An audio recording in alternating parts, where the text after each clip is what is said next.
You ever wish for your own Karen story? Yeah, don't. I made that mistake, and I regretted it almost instantly. Imagine a neighbor so entitled, so infuriating, that you'd rather deal with skunks than her. Well, I found the perfect revenge. Let's just say she learned what happens when you mess with the wrong neighbor. If you've ever had a neighbor from hell, hit that like button and subscribe. Because today's story is all about justice served in the stinkiest, most satisfying way possible. I used to scroll Reddit and laugh at all those wild Karen stories.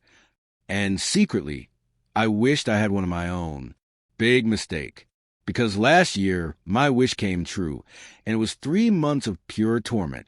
I had just moved out of my cramped studio apartment into a small condo. Excited for a fresh start, I thought things were finally looking up. That's when Karen moved in. And trust me, if entitlement had a face, it was hers. Day one.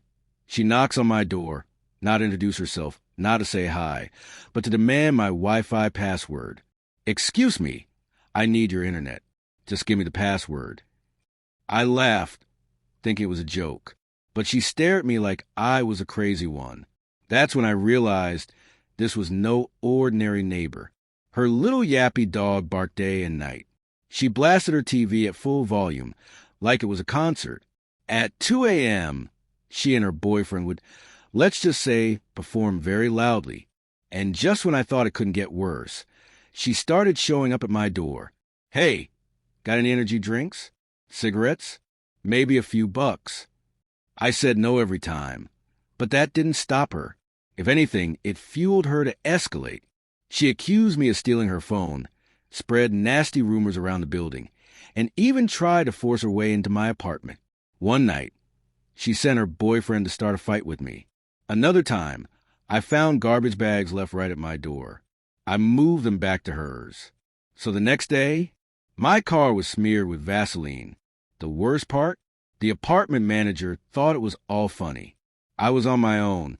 The final straw? One day she literally coughed and blew her nose onto me just because she'd been scolded by management. I stood there frozen, disgusted. At that moment, something in me snapped. I wasn't just angry, I was determined. She had made my life miserable for months, and I was moving out soon. This was my chance for revenge. Here's the thing. I have mild lactose intolerance. Mix that with spicy food, fiber, and caffeine, and let's just say, it's a recipe for disaster. Rancid, room-clearing disaster. And the building? No air conditioning. Everyone had fans. Karen's noisy fan sat right in her window, sucking in outside air, non-stop. You see where this is going. On my last week, I had already moved most of my stuff out, but I came back with a plan. First, I loaded up on all the foods I knew would wreck my stomach. Dairy, spice, soda, you name it. Then, I positioned a fan by my bathroom door, window wide open. And finally, I sat down.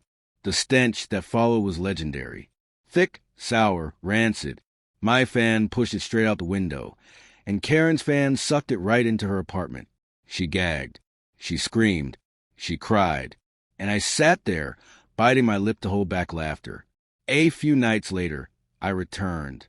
Sure enough, her fan was running. This time I went all out, silent but deadly. She screamed through the wall. I laughed so hard, I almost gave myself away. But no cops came. No one knocked. It was just her, trapped in her own apartment, choking on the consequences of her own behavior. When I was done, I cleaned up, packed the last of my things, and walked away. For months, Karen had stolen my peace, my sleep, my sanity. She thought she could bully me, control me, and humiliate me. But in the end, it was her who was left gagging, powerless against something as simple as biology. I didn't just leave that building with my stuff. I left with my dignity, my freedom, and the satisfaction of knowing I delivered the perfect, petty payback. Looking back, I know it was immature. And yeah, maybe other neighbors suffered too. But after everything Karen put me through, I can't lie, it was worth it. Sometimes, karma just needs a little extra push. If this story made you laugh or gag, smash that like button. And tell me in the comments, what's the pettiest but most satisfying revenge you've ever pulled off? Don't forget to subscribe for more wild Reddit revenge stories. like this one. Trust me, you won't want to miss what's next.